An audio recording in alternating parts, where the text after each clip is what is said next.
Voilà, mais mon père, on était en train de dérouler tranquillement la vie de Père Jean. Et en discutant un petit peu en aparté, il y a quand même encore des choses à dire, à exposer sur cette vie, parce que c'est tellement fort, c'est tellement beau, et c'est tellement du ciel que je pense que nombreux sont les personnes qui ont envie d'entendre. Oui. Vous avez évoqué les Croix Glorieuses, peut-être qu'on peut déployer un peu encore ce sujet. Et puis aussi la fin, le mort, Je me rappelle que le départ de... Monseigneur Lagrange, qui était évêque de Gap, était à Gap, là, dans son évêché. Il m'interrogeait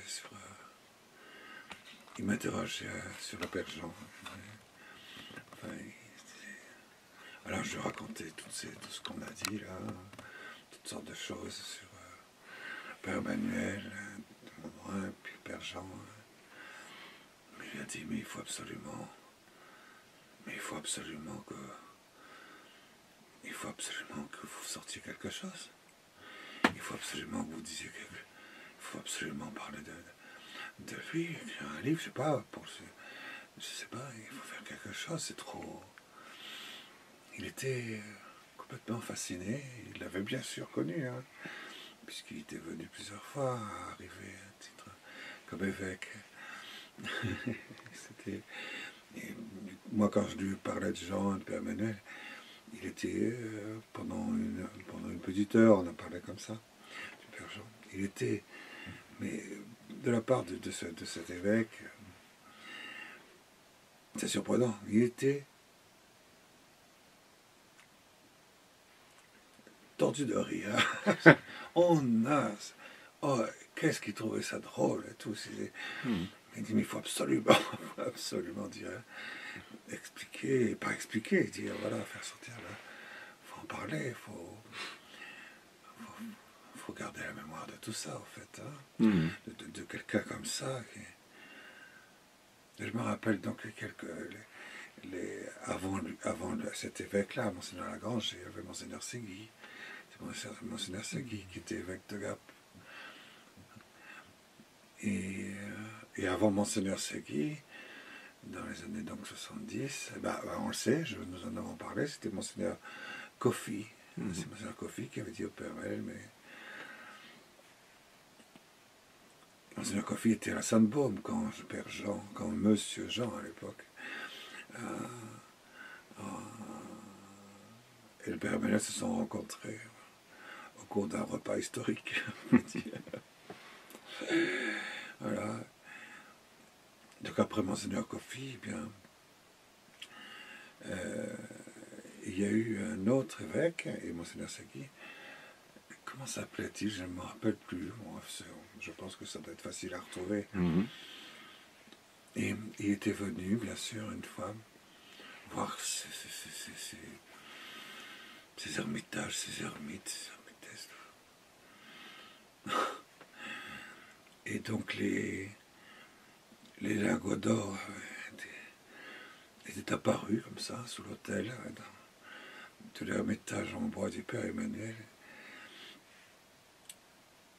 Alors le Père Emmanuel lui a dit, écoutez, Monseigneur, voilà, nous avons quelque chose, il y avait des gens à ses côtés, nous avons quelque chose à vous demander, une faveur, enfin, est-ce que vous nous donnez la permission de construire une chapelle?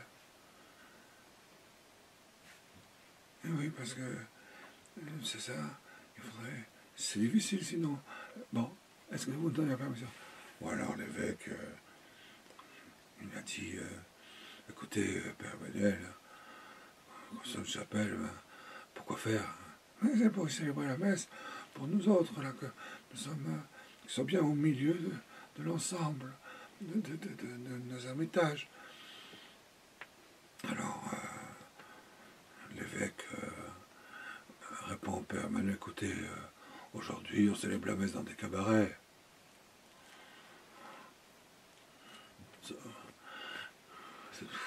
Alors, vous savez, Ah ben entendu, monseigneur, entendu. Eh bien, nous demandons la permission de construire un cabaret. Il était tellement abasourdi qu'il n'a rien dit, et donc on a pris ça. Nous avons pris ça comme une permission, feu vert, et nous avons construit un cabaret. C'est les relations entre le père Emmanuel, le père Jean, et puis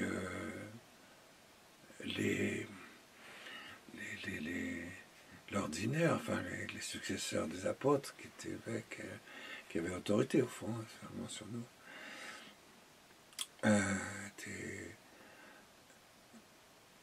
était spécial, c'est sûr, parce que il fallait avoir l'autorisation d'exister, avoir l'autorisation de prier. Dans un... Monseigneur Kofi, elle l'avait bien dit au Père Emmanuel, moi, les gens qui se consacrent pour la vie contemplative, moi je comprends pas. Pour moi, je suis pas d'accord. Donc, allez-vous, d'accord, venez dans mon diocèse et puis prenez en charge des gens comme ça, parce que pour moi, je trouve ça idiot. C'est pas ce qu'il faut faire dans l'église d'aujourd'hui. Voilà, très bien.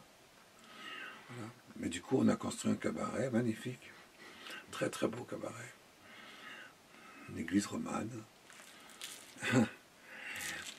C'est beau ça. Et puis Monseigneur Segui, quand est venu, Monseigneur Segui, qui était le prêtre, le curé très très très connu en Aveyron, de Sévorac-le-Château, a été nommé évêque de Gap.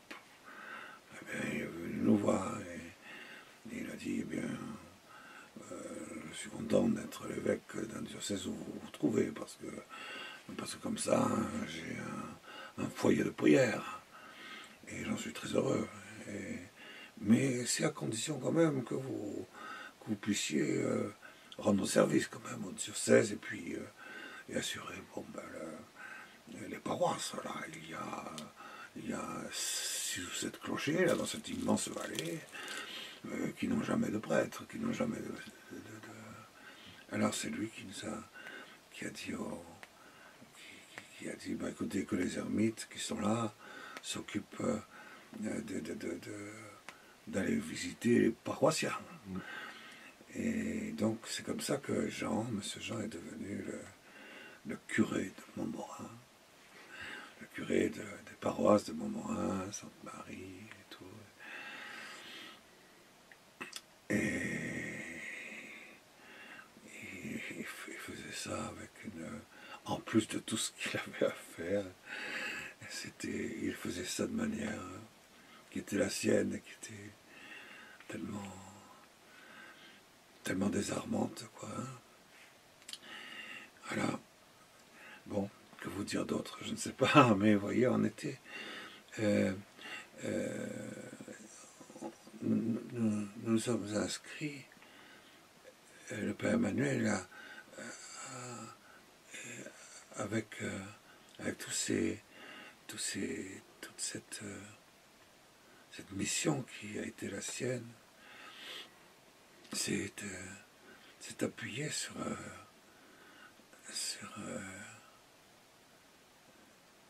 la pauvreté, quoi, et l'obéissance héroïque de gens, c'est sûr. Et ça a été du coup, ça a fait de ce lieu, ça a fait de cette source d'eau sortant du rocher, une source vraiment qui a coulé continuellement, hein, et où venait s'abreuver, parce qu'effectivement, on parlait de la période donc de l'Église, des années 60, des années 70, des années 80, des années 90, écoutez, beaucoup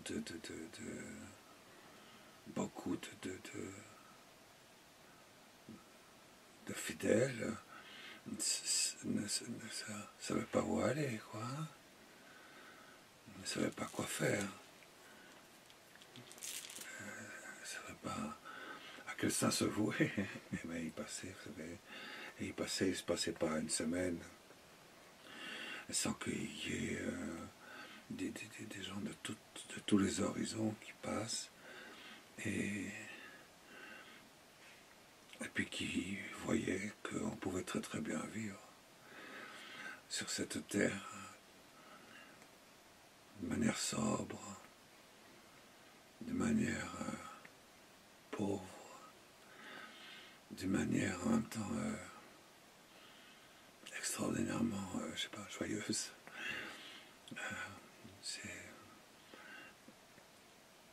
Et quand on voyait le Père Emmanuel, qu'est-ce que vous voulez, et le Père Jean prendre la pioche et puis casser le rocher, quoi, casser le rocher, avoir les mains en sang. Hein. Et puis tous ces ermites qui faisaient la même chose pour creuser un chemin, pour, dans la montagne, pour creuser des fondations, pour... elle nous a envoyé ça. Hein. Le Père Emmanuel avait beau avoir dans les 80 ans, hein. Il prenait la pioche. Hein.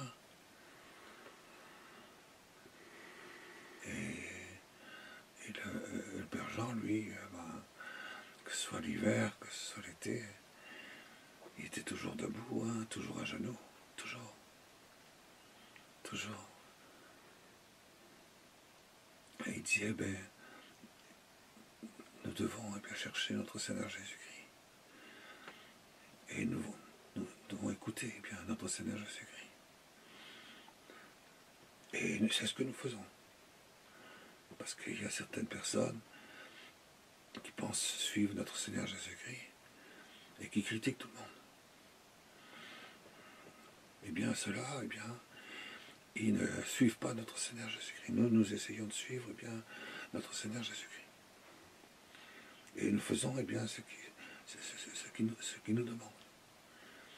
Et nous marchons eh bien, avec lui. Et nous allons vers lui. Et nous écoutons ce qu'il dit. Et nous sommes avec lui. Et lui eh bien, est avec nous. Alors, vous comprenez bien que la discussion, hein, de savoir si c'est bien, si c'est pas bien, c'est vite arrivé. Oui. Ça passait à 10 milliards de kilomètres au-dessus de sa tête. Hein. C'est pas le problème. Dans les profondeurs du cœur de Jésus, dans les profondeurs de la grâce, dans les profondeurs de la grâce gratuitement donnée, quoi, dans les profondeurs de ces fleuves d'eau vive qui sortaient de la présence de Jésus au milieu de nous, dans notre ermitage, dans notre... Est-ce qu'on avait même l'ombre, je ne sais pas, d'une pensée de dire on est en pleine crise? Évidemment que non.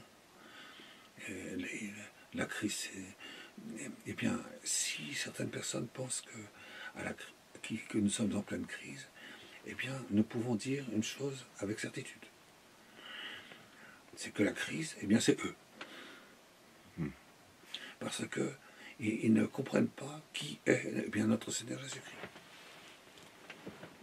Ils ne comprennent pas ce que notre Seigneur Jésus-Christ a établi.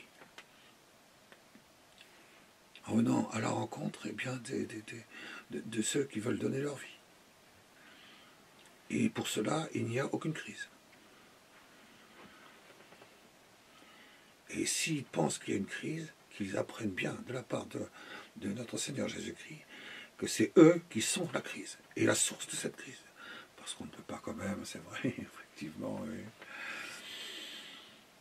Qu'est-ce que c'est beau de voir un saint, hein, un saint simple, un saint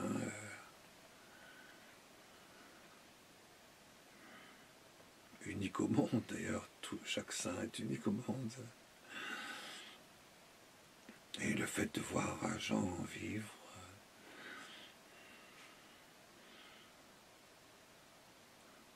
ça résout tous les problèmes. Si vous avez un question à poser, vous ne vous la posez plus, la question, n'est-ce pas? Voilà. Ça a été ma chance, personnellement,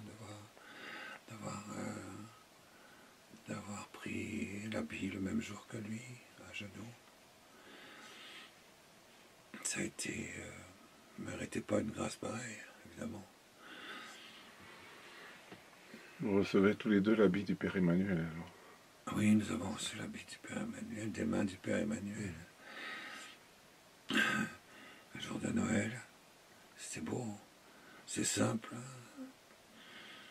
Et nous avons gardé chacun notre nom de baptême.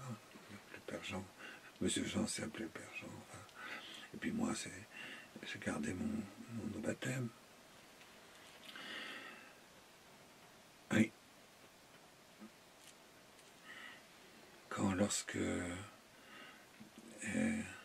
Lorsque on voit quoi, le vol des aigles au-dessus de nos ermitages, ces aigles, des aigles, c'est l'aigle royal qui règne là-bas.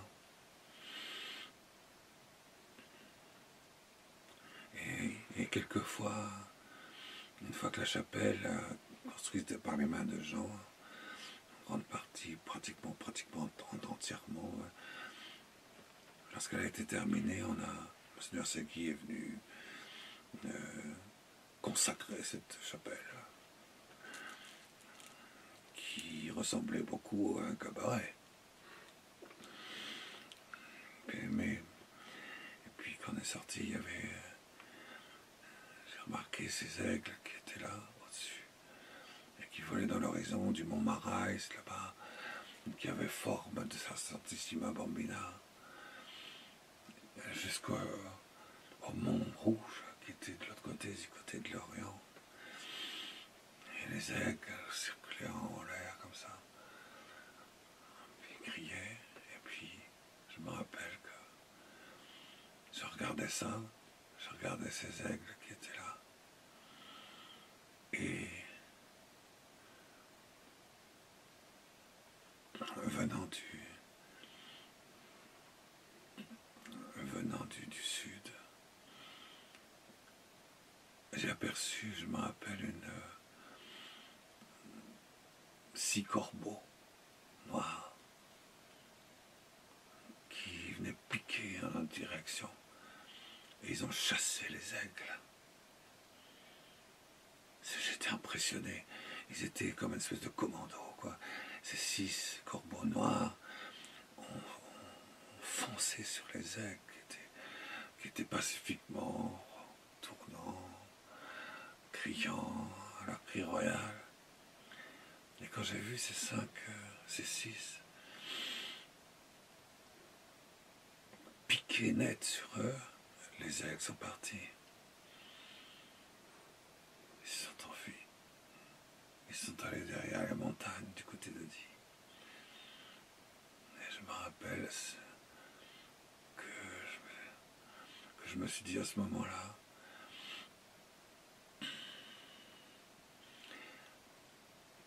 est-ce que c'était au fond que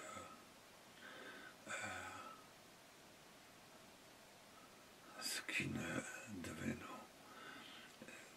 qui devait advenir finalement, les aigles de Montmorin devaient être chassés. Ils devaient être chassés par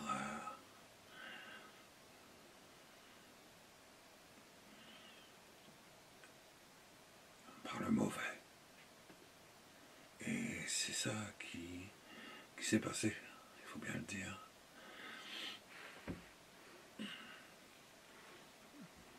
Et ça a contribué, je pense, à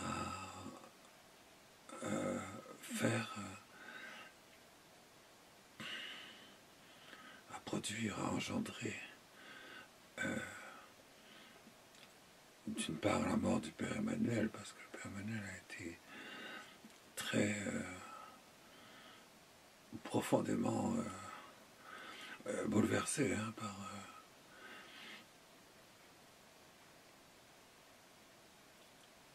par ce qui était en train de se produire dans toutes les communautés, dans toutes les nouveautés extraordinaires, dans tous les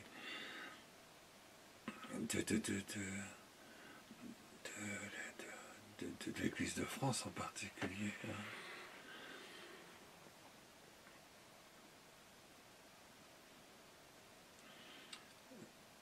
Il en est mort.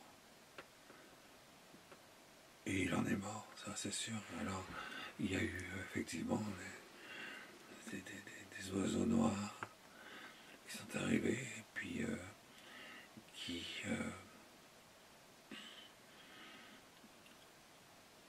à la mort du père Emmanuel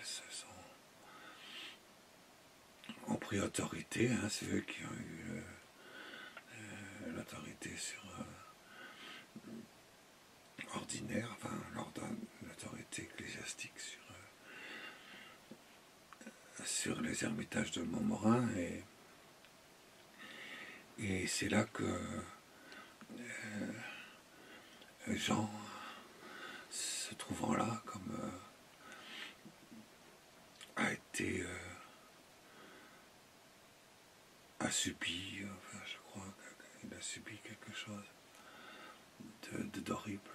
Hein. Il a été considéré comme traité comme un fou, traité comme quelqu'un qui ne devait pas vivre, maltraité, un peu comme le faisait l'infirmier de l'hôpital qui était là-bas près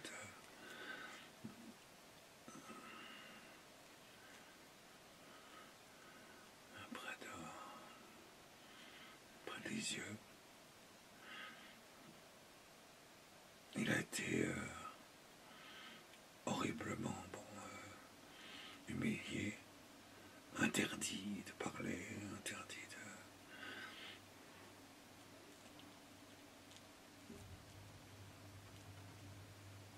Et du coup, les nouvelles autorités, hein, je n'ai pas la peine de donner leur nom parce qu'ils sont encore vivants, ont demandé à l'ordinaire, voilà, c'est le père Jean ou nous. Et ils ont exigé le départ, hein. Ils ont exigé son expulsion, si je puis dire. Et c'est ainsi qu'effectivement, il est parti.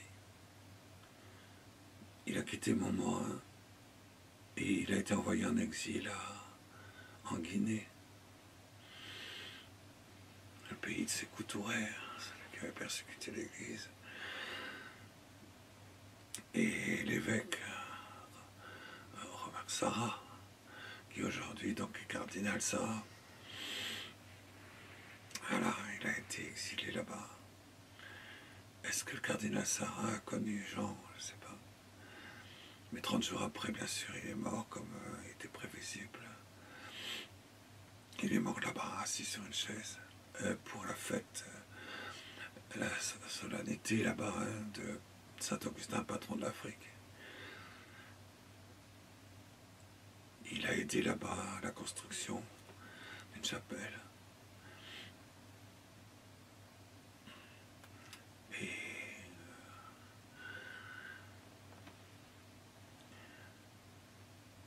il a été enterré là-bas. Et je me rappelle, quoique, d'une chose qui j'ai trouvé cruelle, c'est qu'il n'est pas mort joyeux. Et la dernière photo qu'on ait vue de lui, que j'ai vue de lui en tout cas, l'avant-veille de son départ en Afrique, c'est une photo où il est méconnaissable. Méconnaissable, de tristesse, mais alors, défiguré. Et il me disait, avant de partir en Afrique, il a dit, je ne pourrais pas vivre plus que 30 jours. Et effectivement, le 30e jour, il s'est éteint, enfin il s'est endormi au milieu de sa cellule, sur une chaise. Mais son visage était décomposé, broyé. Et il a terminé quand même avec Gethsemane, hein.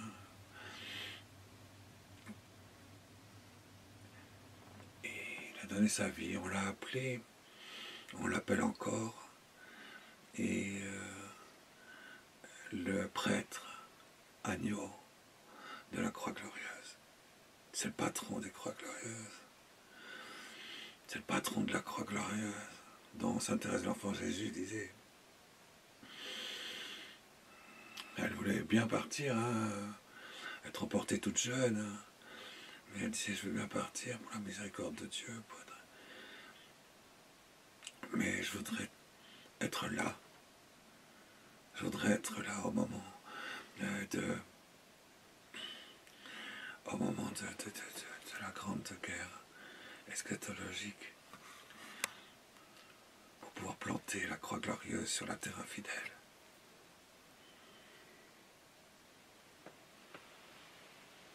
Cette croix glorieuse qu'on plante sur la terre infidèle, celle que l'Église doit construire, elle doit construire le royaume invisible et glorieux, hein, des entrailles immaculées, triomphantes et irrésistibles aux démons, sur toute la terre et dans les profondeurs. Ce signe de la croix glorieuse. Marthe aussi, Robin disait ça. J'ai lu ça dans un texte de Marthe Robin. Elle répétait, hein, elle aimait bien répéter des choses comme ça, Marthe Robin. Elle avait lu, c'est sûr, probablement dans Sainte Thérèse de l'Enfant Jésus, mais elle disait, je serai là pour planter partout la croix glorieuse sur toute la terre.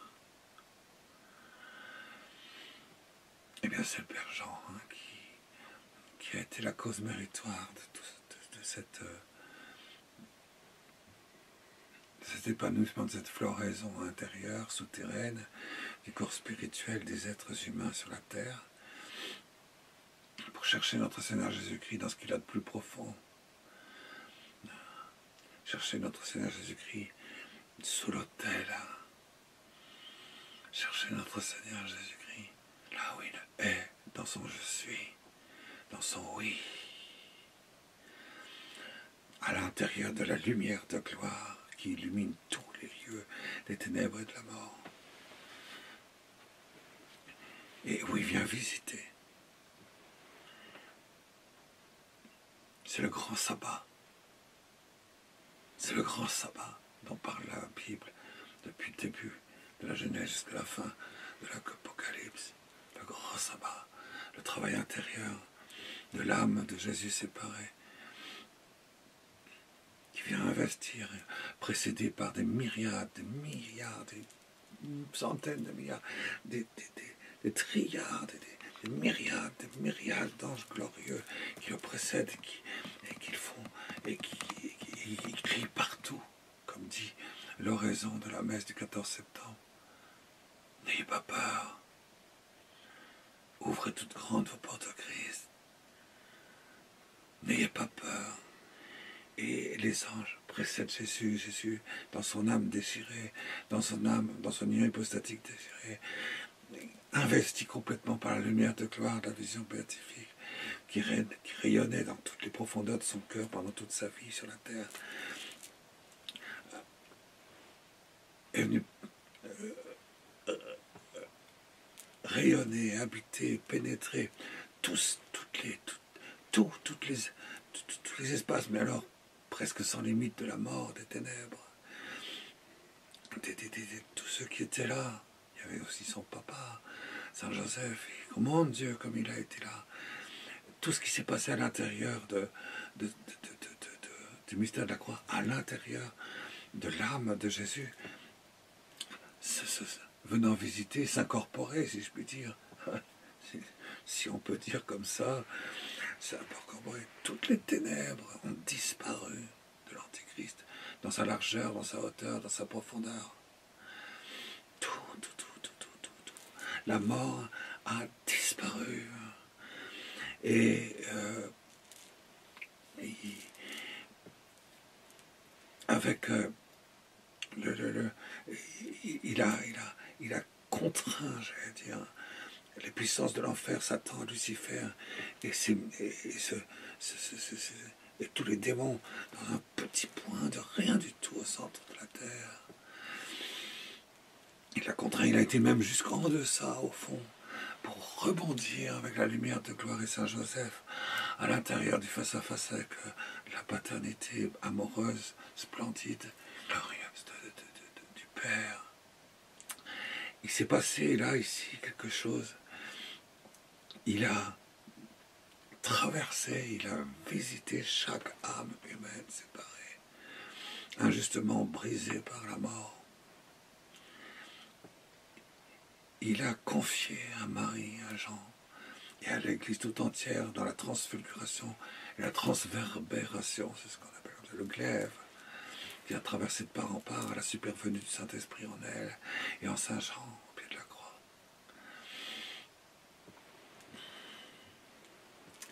Il a instauré à l'intérieur de cette rencontre prodigieuse de l'intériorité de la croix glorieuse qui communique la lumière de gloire à son papa et avec lui, à l'intérieur de ce retour, à l'intérieur de ce retour dans le sommeil profond, dans la tardema véritable du Christ, qui est venu s'investir avec Saint Joseph, il faut bien le dire, en raison de la puissance de l'amour lumineux, immaculé de Dieu, dans la Vierge, transverbérée, transpercée, mais porté par Saint Jean dans le sacerdoce victimal, éternel d'amour qui est au sien, et pour produire à l'intérieur de cette rencontre prodigieuse du grand sabbat, l'ouverture du sanctuaire,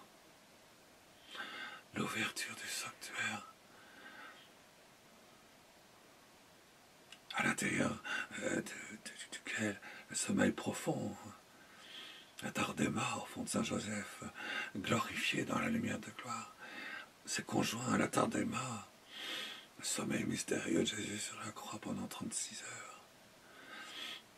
Ces deux sommeils prodigieusement unis dans l'indivisibilité à l'intérieur du sanctuaire, a ouvert le sanctuaire, a rétabli et réincarné et reproduit d'une manière substantielle dans l'acte pur l'Assomption de l'Église primordiale qui se trouve là au pied de la croix, Marie, transverbérée, Saint Jean. Et ainsi assumée, elle a dit oui. Elle a dit oui de la même manière qu'à sa naissance, qu'à sa conception, que de sa conception jusqu'à sa nativité. Et ce qui s'est passé, c'est que du coup, la supervenue de Saint-Esprit en elle, au pied de la croix, s'est laissé obombré dans cette Assomption. Les gens, les chrétiens, vous voyez, que nous sommes,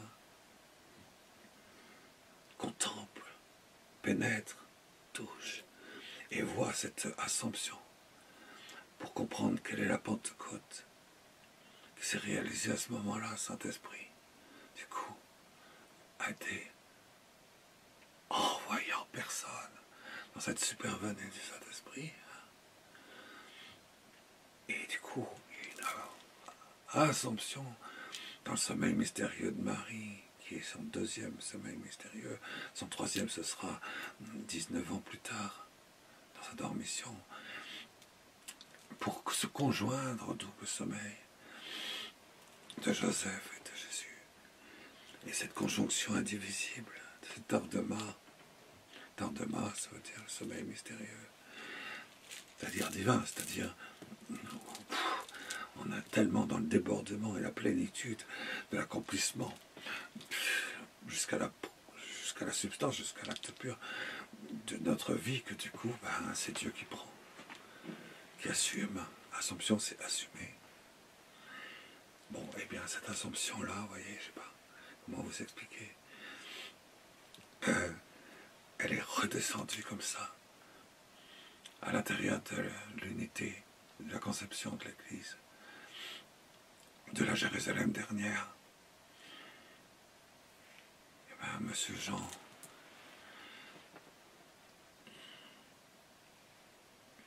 est le prêtre agneau de Dieu, qui a été la cause méritoire.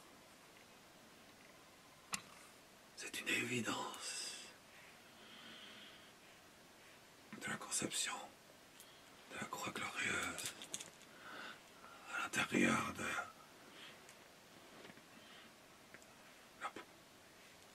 son principe d'épanouissement sur la terre et dans les cieux. Et ça,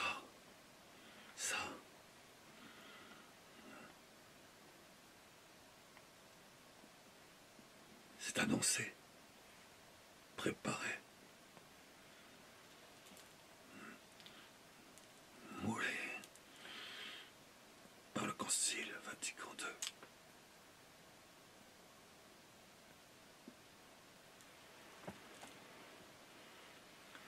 Alors c'est sûr, je dis ça ouvertement moi, parce que je l'ai vu de mes yeux, vous comprenez, hein?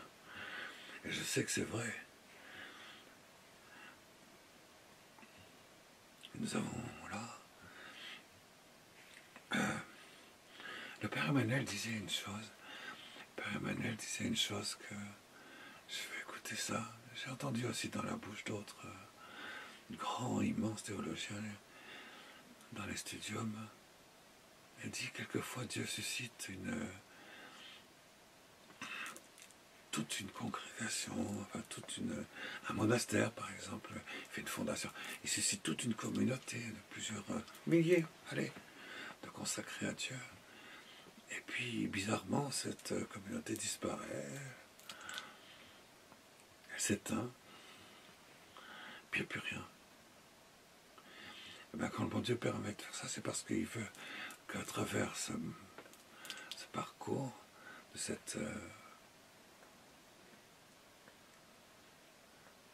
fondation, enfin, je sais pas, communauté, monastère, hein, c'est parce qu'il veut qu'il y en ait un. C'est pour qu'il sorte de là un seul saint. Grâce à la folie d'amour et se méconnaissant lui-même, totalement sauve le monde. Eh bien, quand il est mort, au pied de Monseigneur Sarah, qui était l'évêque le plus jeune du monde entier, mort en Guinée. Pourquoi est-ce qu'il est mort en Guinée, à votre avis? Eh bien, quand il est mort, bon, on a vu le prieur général, fondateur, écrire un mot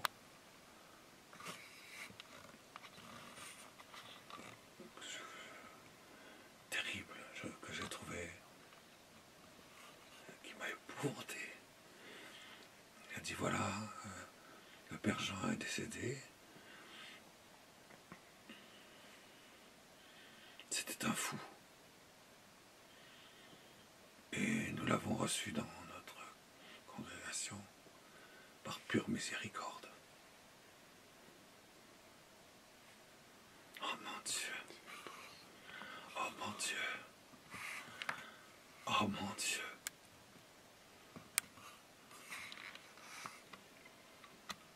Oh mon Dieu, pardon.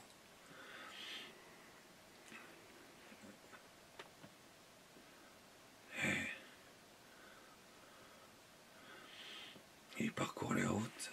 Je sais, moi, une fois, ça m'est arrivé une fois, j'étais dans mon ermitage dans les Pyrénées, et puis une petite... il me semblait que j'étais pas tranquille, il faisait nuit. Et il dit, il faut que tu descendes. Il faut que tu descendes. Il y a un pauvre qui traîne, il y a quelque chose, il y a quelqu'un qui t'a... Alors j'ai pris je suis descendu, le chemin de terre qui descend comme ça, de l'ermitage Notre-Dame de Domanova dans les Pyrénées. Ouais. J'ai descendu, je suis arrivé là sur la route qui va de Perpignan à Prades, à Font-Romeu. Et puis là, effectivement, je vois un clochard. Je vois un clochard qui fouillait dans les poubelles, qui fouillait dans une poubelle. Bon, je sais pas quelle heure il devait être, mais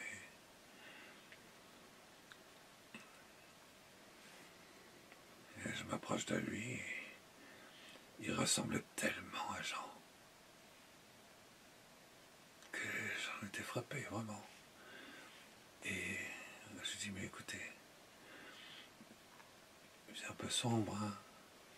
Il était tombé. Je dis, écoutez, voilà, je suis descendu parce que pour venir vous voir.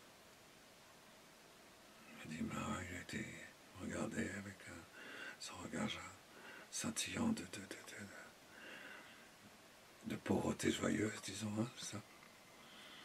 Il se dit, mais venez, je vais vous donner une soupe, venez chez moi, restez pas là, il fait froid, il fait horriblement froid. Allez, venez, je vous amène, je viens vous chercher, je vous amène là-haut chez moi, à Notre-Dame de Domanova. Il a refusé, ce qu'il avait toujours fait d'ailleurs. Il a dit, non, je me débrouille, ne vous inquiétez pas. Merci beaucoup. Sourire rayonnant. Et puis il est reparti sous un petit abri qui était là au bord de la route.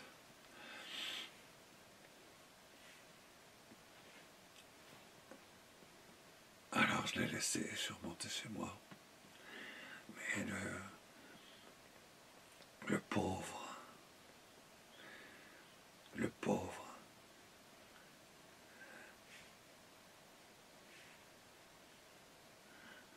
c'est lui, le prêtre de la Croix Glorieuse, le médiateur du monde nouveau.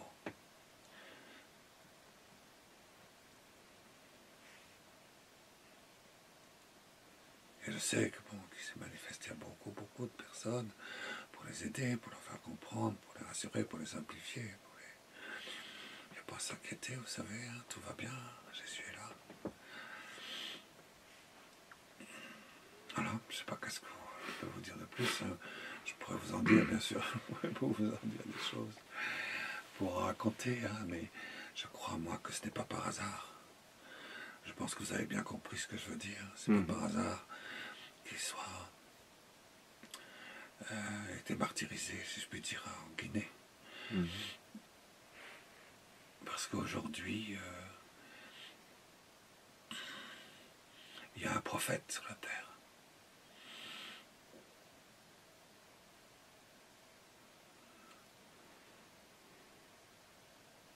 Et le cardinal Sarah, vous savez, c'est pas... Le pape le sait. Le pape lui a confié le sacerdoce. Lui a confié le sacerdoce de l'Église universelle.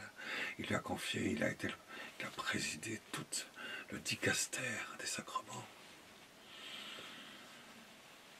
Et les livres qu'il a écrits, le parcours qu'il fait à droite et à gauche. Et il dit partout ce qu'il faut faire croire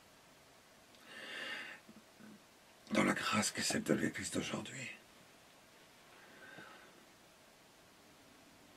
Et le pape François n'a pas hésité de dire, si vous voulez savoir ce qui est de moi, vous écoutez Sarah, le cardinal Sarah.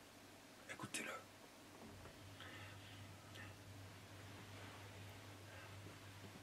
Et moi personnellement, je pense, je crois, que nous vivons une période extraordinaire parce que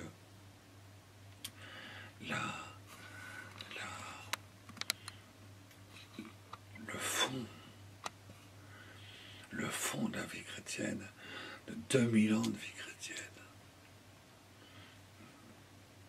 est en train de fleurir aujourd'hui dans ce qui va être l'ouverture de tous les temps. Avec un seul troupeau, un seul pasteur. Ça fait 50 ans, tout un jubilé. Ça fait 50 ans que nous crions à travers le sacrifice de la messe, que nous célébrons le sacrifice sanctissime, en aspirant et en appelant la parousie du Seigneur, en appelant celui qui vient sur les nids du ciel, en appelant Jésus de Nazareth, fils de l'homme, en appelant le royaume du 5e psaume de l'Apocalypse, en appelant la puissance de ce royaume, dans la mise en place du corps spirituel et la première résurrection, en appelant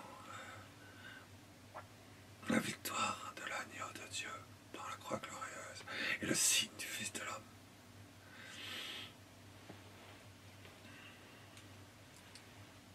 En appelant la grâce jamais vécue dans l'histoire de l'Église, de cette unité avec toutes les conceptions humaines, toutes les âmes humaines sans exception, à l'intérieur de notre acte surnaturel de foi, d'espérance, sacrificielle, de charité.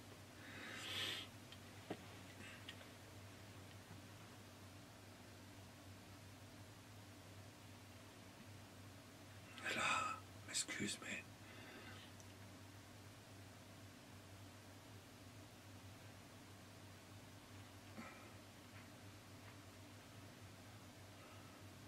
c'est pas de la politique.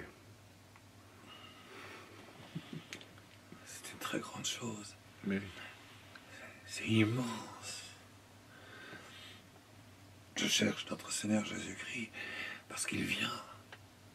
Je me rappelle que le Père Jean me disait, c'était à l'époque du pape Jean-Paul II, il disait, eh bien, il y a le pape Jean-Paul II. Eh bien, le pape Jean-Paul II, eh bien, il va par toute la terre. Eh bien, nous l'accompagnons. Nous l'accompagnons et il rassemble, eh bien, l'ovation, eh bien, de millions et de millions de personnes, et des jeunes, et de partout. Il a arrêté 3 guerres mondiales. Et c'est vraiment, là, eh bien, le dimanche des rameaux. C'est le dimanche des rameaux, eh bien, de la Sainte Église, avec lui.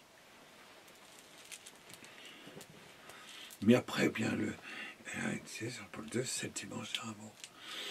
Eh bien, c'est tout le monde crie Hosanna, vive le Saint-Père, et vive notre Seigneur Jésus-Christ.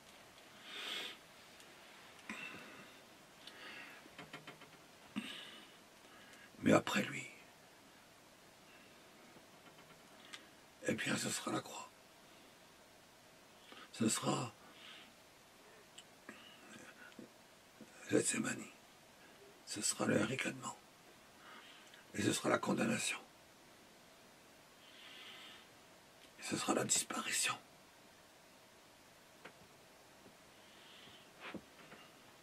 Je me rappelle encore quand il disait ça. Pour lui, c'était évident que c'est pas le succès de l'Église qui donne l'espérance dans des cris de joie, d'allégresse, de louange, de bénédiction, de gratitude, etc. Que l'Église qui fleurit comme ça dans des feux d'artifice, comme on avait eu dans certains moments du pape Jean-Paul II. L'Église, c'est dans la croix glorieuse qu'elle se trouve, c'est là où se trouve notre Seigneur Jésus-Christ.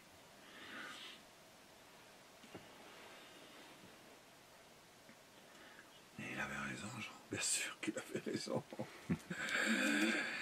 Bien sûr qu'il avait raison, vous vous rendez compte.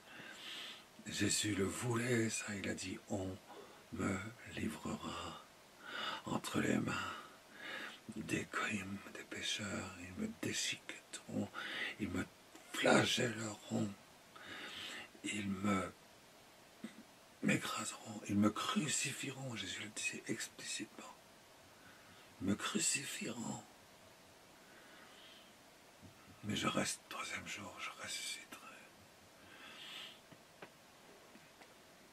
Et vous me laisserez tous, vous me laisserez seul.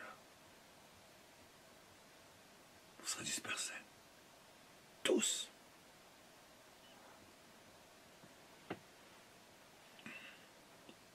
Alors avec le mystère profond de la croix glorieuse, nous rejoignons ces myriades. Et ces myriades d'anges qui disent, et les myriades aussi d'innocents crucifiés, d'innocents. Et nous volons à l'intérieur de la croix glorieuse, parce que la croix glorieuse doit faire éclater la Pentecôte d'amour. Doit faire éclater la Pentecôte d'amour, la supervenue du Saint-Esprit dans l'ouverture des temps. Et pour ça, il faut qu'il y ait une cause méritoire dans une pauvreté, une humilité substantielle, absolue.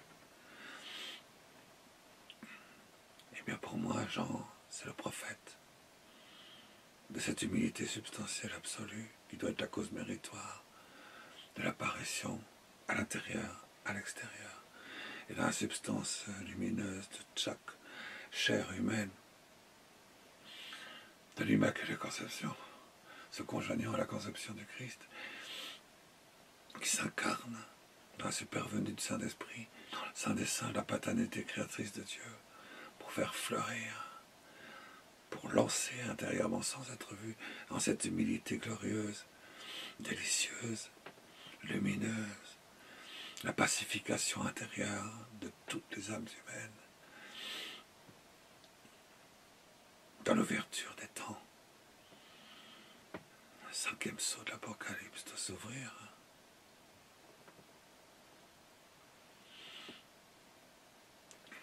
Et ça, vous voyez, c'est pas le Concile de Trente qui nous a préparé à ça. Le Concile de Trente nous a préparé à respecter, à vivre avec ferveur brûlante tous les sacrements et la doctrine de l'Église. C'est pour ça qu'on est sur le tronc du Concile de Trente. Mais les branches se sont remplies de verdure. Et les branches remplies de verdure se sont remplies de bourgeons. Et les bourgeons ont éclaté dans une floraison admirable. Et de cette floraison admirable doit se produire les parfums du printemps. Et de ces parfums du printemps, les fruits. Et pour vivre des fruits, et il faut rentrer dans la joie de l'espérance terminale de l'Église. Gaudium et spes. Il faut rentrer dans le Verbe de Dieu. Lumen gentium, lumière de toutes les nations et tous les peuples de multitude. Il faut rentrer dans le Verbe qui est Dieu lui-même, Dei Verbum.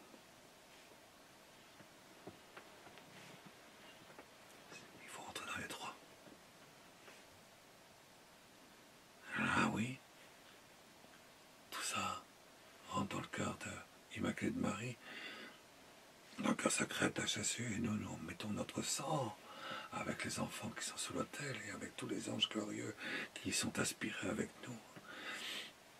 Et oui, nous mettons notre sang pour qu'il coule à l'intérieur de l'unité du cœur de Jésus.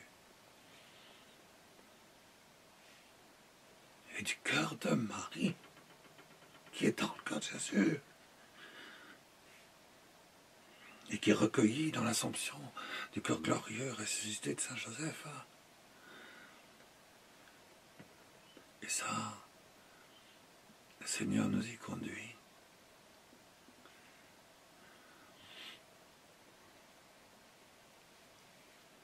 Il nous y conduit. Et ça, je m'excuse, je n'appelle pas ça, moi, l'Église en pleine crise. C'est l'Église immaculée.